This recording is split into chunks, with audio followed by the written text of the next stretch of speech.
వివాహేతర సంబంధాలు ఎంత దారుణానికి దిగజారిపోతున్నాయంటే కనుక భర్తలను చంపేస్తున్నారు.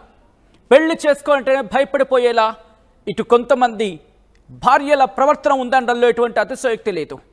ఇప్పుడు ఈ ఘటన మహబూబాబాద్కి సంబంధించి ఒక్కొక్క ఘటన వింటూ ఉంటే గుండెల్లో గుబేలు గుబేలు గుబేలు గుబేలు అంటున్నాయి. గుండెల్లో గూడ్స్ రైళ్లు పరిగెడుతున్నాయి. మీరు చూస్తున్నారు విజువల్స్. మహబూబాబాద్ జిల్లాకు సంబంధించి గడ్డగూడలో జరిగిన దారుణం. భర్త చెవులు కోసేసింది భార్య రష్మిత. ప్రియుడు అనిల్తో కలిసి భర్త ప్రసాద్పై కత్తితో విచక్షణారహితంగా దాడికి పాల్పడింది రష్మిత. ప్రాణభయంతో పరుగులు తీశాడు భర్త ప్రసాద్. ప్రసాద్ అరుపులతో పారిపోయేందుకు ఆ ప్రియుడు అనిల్ యత్నించాడు. అయితే ఎప్పుడైతే ప్రసాద్ అరిచాడో వెంటనే అక్కడున్న స్థానికులు అలర్ట్ అయ్యారు. ఆ పారిపోతున్న అనిల్ని పట్టుకొని చెట్టుకు కట్టేసి కుట్టారు గ్రామస్తులు. దేహశుద్ధి చేశారు. రష్మితకు ఇన్స్టాగ్రామ్లో పరిచయం అయ్యాడు ప్రియుడు అనిల్. దీంతో ఆ పరిచయం కాస్త ఇటు ఆ ఎఫ్ఐఆర్కి దారితీస్తుంది. అనిల్తో ఎఫ్ఐఆర్పై రష్మితను మందలించాడు ప్రసాద్. కోపంతో ప్రియుడు అనిల్తో కలిసి భర్త ప్రసాద్ను చంపేందుకు భార్య స్కెచ్ గీసింది. రష్మిత అనిల్ దాడిలో ఇటు ప్రసాద్కు తీవ్ర గాయాలయ్యాయి. ఈ ఘటన మిమ్మల్ని కాస్త కలవరపరచవచ్చు. ఈ కథనం మిమ్మల్ని కాస్త కలవరపరచవచ్చు. అయితే మిమ్మల్ని కలవరపాటు గురి చేయడం ఆర్టీవీ ఉద్దేశం కాదు. కానీ ఇటువంటి కథనాలు చూసినప్పుడు కాస్త కలవరపాటు గురే అవకాశం ఉంటుంది. కాబట్టి దీనికి సంబంధించి తగిన జాగ్రత్తలు తీసుకోవాలని ఆర్టీవీ సూచించడం జరుగుతోంది. పెళ్లి చేసుకోవాలంటే భయపడిపోయేలా ఈ భార్యల ప్రవర్తన కొంతమందికి సంబంధించిందంటే అర్థం చేసుకోవచ్చు. దిస్ ఈస్ ఆ disturbing content. Viewer description is advised. ఈ నేపథ్యంలో ఒక్కసారి భర్తకు సంబంధించి ఆ విజువల్ మీరు చూస్తున్నారు. ఇటు భర్త ప్రసాద్ రియాక్ట్ అవుతున్నాడు. ఒకసారి ఆ రియాక్షన్ చూద్దాం.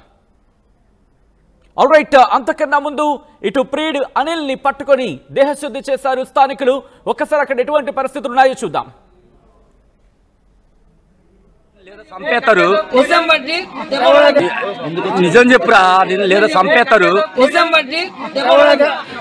అరే చెప్పురా, నిన్ను ఎవరు రమ్మన్నా చెప్పు. ఫోన్ చేసి రాళ్ళు రమ్మన్నారా? అరే ఎవరు రమ్మన్నారా నిన్ను? అరే నువ్వు దాస్తాడు, నువ్వు దాచిన కోసం వస్తావు. ఇక అమ్మతోడు నువ్వు అసలు ఉత్తగా రావు. అంత దూరం నుంచి కొత్తగూడ నుంచి బాగానే కక్ష పట్టుకుని రావు. మాట నిన్న పోయిందంటే ఇవాళ వాళ్ళ ఇంటికి వచ్చిందంటే నీదేదో గాఢమైన ముచ్చినది. అట్లా తొవ్వ ఉన్నది నీకేరక్క ఎట్లా ఎరక అసలు చెప్పరాదురా బాబు. అరే నీ నీళ్ళు దాపిస్తాం కానీ చెప్పు. 2 రోజుల కంచి తిరుగుతాడే మాట చెప్తా. అరే నువ్వు చెప్పురా, ఎందుకు రమ్మ ఎవరు రమ్మన్నారా? ఎవరు అరే ఎవరు రమ్మన్నారు చెప్పురా. నీ మంచి కూడా చెప్తారు. అరే వాళ్ళ నాన్న వస్తే డైరెక్ట్ కట్ అనుకుని ఇక్కడ పెడతాడు. చెప్ప జైలు పోతే నీ ప్రాణం తీసుకోకురా నాయన. జైలుకి పోతే ఏం కాదు, వాళ్ళకి పిట్టి కేసు అయితే వీళ్ళందరూ. చెప్పురా చెప్పు. అరే ఎవరైనా రమ్మన్నారా? అరే చెప్పురా, మంచిలు లాపిస్తా కానీ చెప్పురా ఏమని చెప్పు. చెప్పువే మంచిలు ఫోన్ చేసి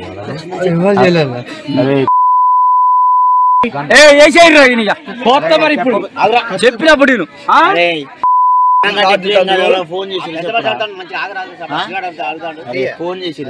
ఫోన్ చేసి ఎవరైనా చంపన్నారా లేదా నీకు ఉందా? చెప్పు చెప్పువే చెప్పు. మర్యాద అడిగినప్పుడు చెప్పు.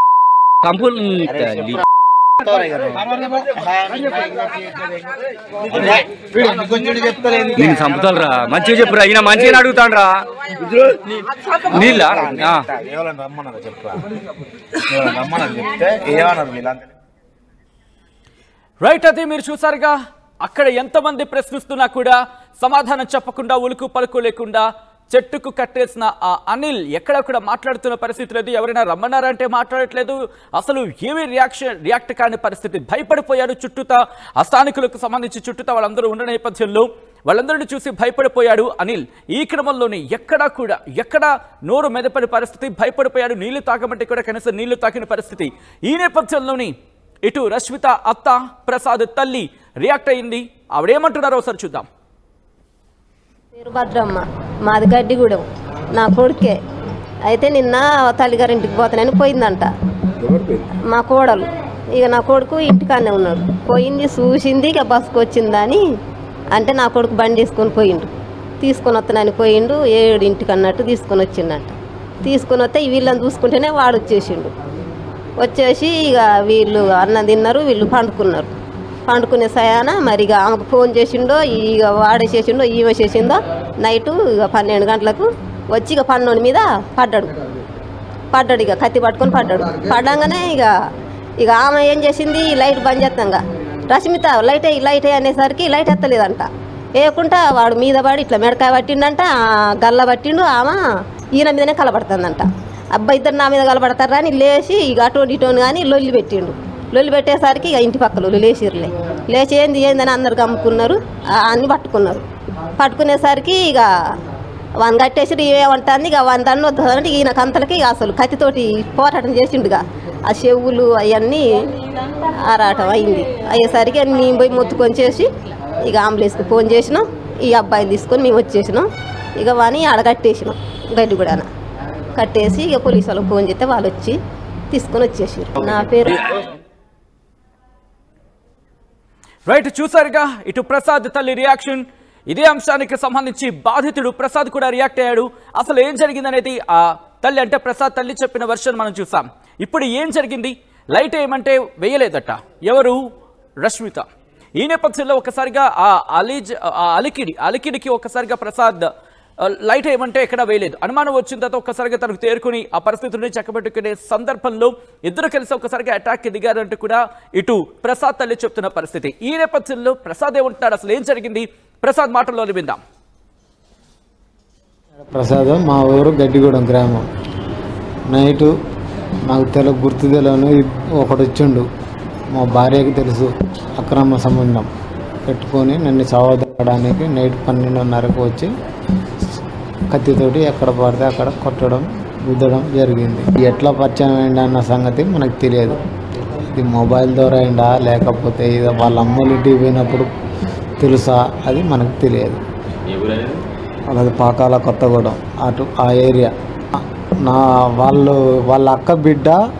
వాళ్ళ అక్కకి బిడ్డ పుట్టిందని చూడడానికి కొరకు నిన్న సాయంత్రం 11 గంటలకు పోయింది పొద్దుగాల సాయంత్రం 6-7 గంటలకు వచ్చింది ఆమెతోటే వెనక బస్సులో వస్తుంటే వెనక బండి మీద ఫాలో అయ్యి వచ్చిండట అదే చెప్పిండట పట్టుకున్నారు కొట్టాం పోలీసులకు అప్పచెప్పాం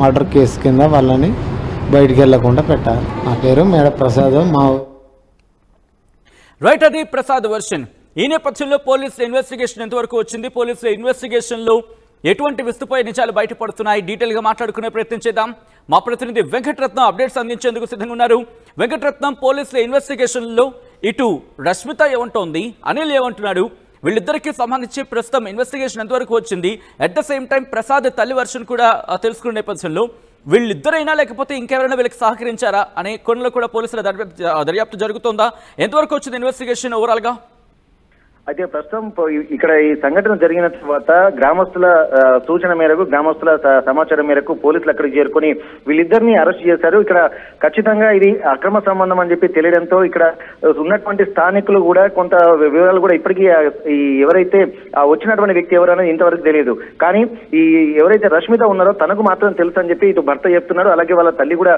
చెప్తున్నటువంటి పరిస్థితి మొత్తం ఇది ఏదేమైనా అక్రమ సంబంధం అని చెప్పి కన్ఫర్మ్ కావడంతో ఇక్కడ హత్య చేసేటువంటి క్రమంలో కూడా ఇక్కడ రష్మిత తన భర్తకు కాకుండా వచ్చినటువంటి వ్యక్తికే సహాయం చేసిందన్నది కూడా స్పష్టంగా తేలడంతో ఇద్దరిని పోలీసులు అదుపులో తీసుకున్నారు వీరిద్దరి మీద కూడా ఇక్కడ అటెంప్ట్ మర్డర్ కింద కేసు నమోదు చేసి ప్రస్తుతానికి ఆ పోలీస్ స్టేషన్ కి తరలించారు ఇక్కడ ఆ పోలీస్ స్టేషన్ తరలించిన తర్వాత వాళ్ళను ఎంక్వైరీ చేస్తున్నటువంటి పరిస్థితి అయితే ఈ గడ్డిగూడెంకి సంబంధించినటువంటి అంటే తిరిగి వస్తున్న క్రమంలో అంటే ఒక పకడ్బందీ ప్రణాళికతోటే ఆ హత్య చేశారన్నది కూడా ఇక్కడ స్పష్టంగా తేలడంతో ఇక్కడ పోలీసులు కూడా కేవలం అంటే ఒక క్లారిటీ అయితే వచ్చింది ఇక్కడ అటెంప్ట్ మర్డర్ కిందనే ఇక్కడ కేసు నమోదు చేసి ప్రస్తుతానికి ఆ పోలీసుల అదుపులో ఉంచుకున్నారు సచిన్ రైట్ వెంకటరత్నం ప్రస్తుతం తల్లి వర్షన్ కూడా విన్న నేపథ్యంలో అసలు ఏం జరిగింది ఎప్పటి నుంచి వీళ్ళిద్దరి మధ్య రష్మితకి అనిల్కి ఎప్పటి నుంచి పరిచయం ఉంది ఎలా పరిచయం ఏర్పడింది ఆ వివాహేతర సంబంధాన్ని ఎలా గుర్తించడం జరిగింది ప్రసాద్ ఏమంటుందా కుటుంబం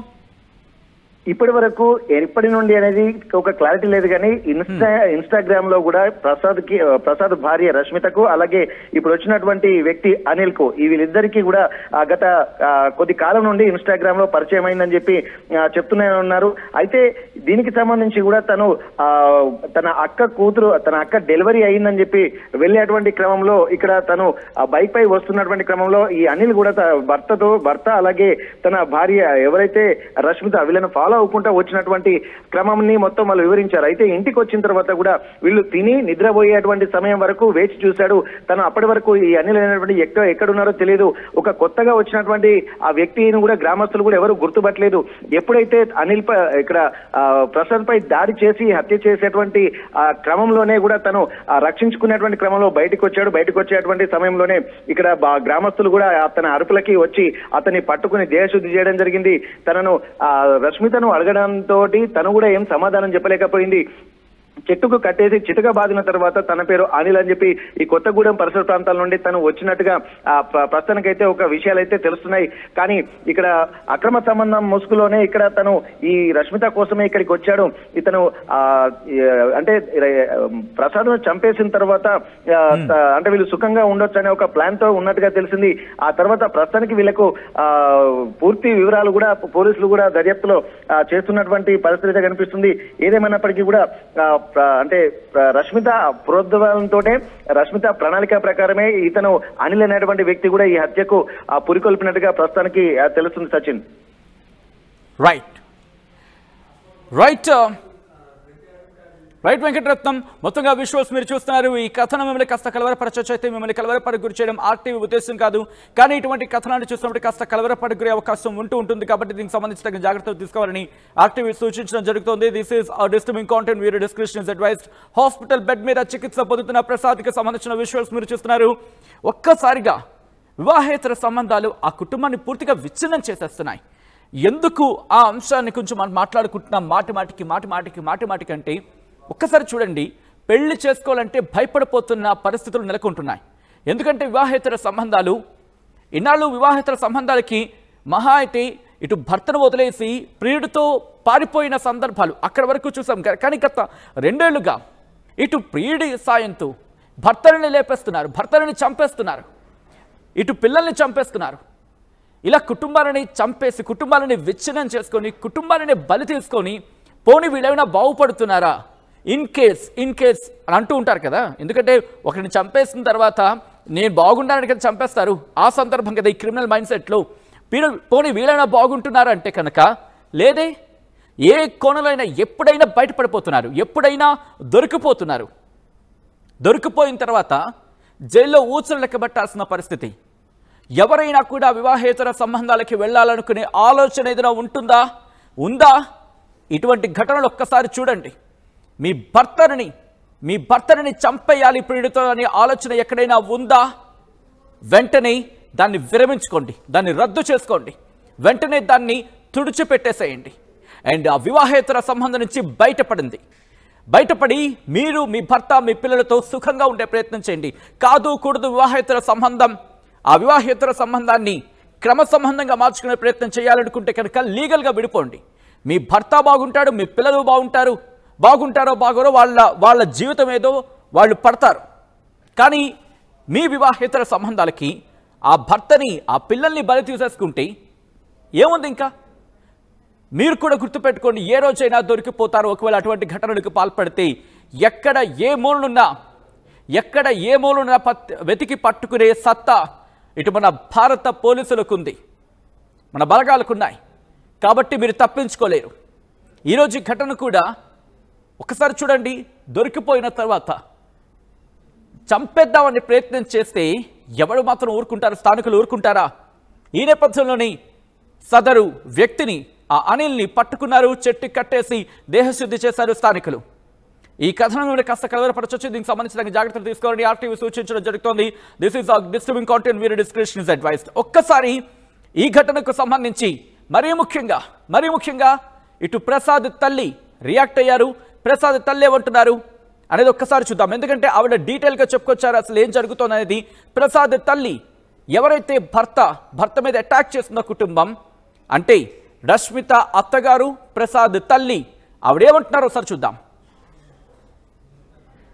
భద్రమ్మ, మాది గడ్డిగూడెం, నా కొడుకే. అయితే నిన్న తల్లిగారింటికి పోతానని పోయిందంట మా కోడలు. ఇక నా కొడుకు ఇంటికానే ఉన్నాడు. పోయింది చూసింది, ఇక బస్సుకు వచ్చిందని అంటే నా కొడుకు బండి తీసుకొని పోయిండు. తీసుకొని వస్తానని పోయిండు. 7 అన్నట్టు తీసుకొని వచ్చిండంట. తీసుకొని వస్తే వీళ్ళని చూసుకుంటేనే వాడు వచ్చేసిండు. వచ్చేసి ఇక వీళ్ళు అన్నం తిన్నారు, వీళ్ళు పండుకున్నారు. పండుకునే సయాన మరి ఇక ఆమెకు ఫోన్ చేసిండో, ఇక వాడే చేసిండో, ఈమె చేసిందో. నైటు ఇక 12 గంటలకు వచ్చి ఇక పన్నోని మీద పడ్డాడు. ఇక కత్తి పట్టుకొని పడ్డాడు. పడ్డంగానే ఇక ఆమె ఏం చేసింది, లైట్ బంద్ చేస్తాంగా, రష్మిత లైట్ అనేసరికి లైట్ ఎత్తలేదంట. వేయకుండా వాడు మీద పడి ఇట్లా మెడకాయ పట్టిండంట, గల్ల పట్టిండు. ఆమె ఈయన మీదనే కలబడుతుందంట. అబ్బాయి ఇద్దరు నా మీద కలబడతారా అని లేచి ఇక అటోని కానీ లొల్లి పెట్టిండు. లొల్లి పెట్టేసరికి ఇక ఇంటి పక్కలు లేచిర్లే. లేచి ఏందని అందరు గమ్ముకున్నారు, అన్ని పట్టుకున్నారు. పట్టుకునేసరికి ఇక వాని కట్టేసి ఏమంటుంది, ఇక వాని దాన్ని వద్దంటే ఈయన కంతలకి అసలు కత్తితోటి పోరాటం చేసిండుగా. ఆ చెవులు అవన్నీ ఆరాటం అయింది. అయ్యేసరికి మేము పోయి మొత్తుకొని చేసి ఇక అంబులెన్స్కి ఫోన్ చేసినాం. ఈ అబ్బాయిని తీసుకొని మేము వచ్చేసినాం. ఇక వాని ఆడ కట్టేసినాం, గడ్డి కూడా కట్టేసి ఇక పోలీసు వాళ్ళకి ఫోన్ చేస్తే వాళ్ళు వచ్చి తీసుకొని వచ్చేసారు.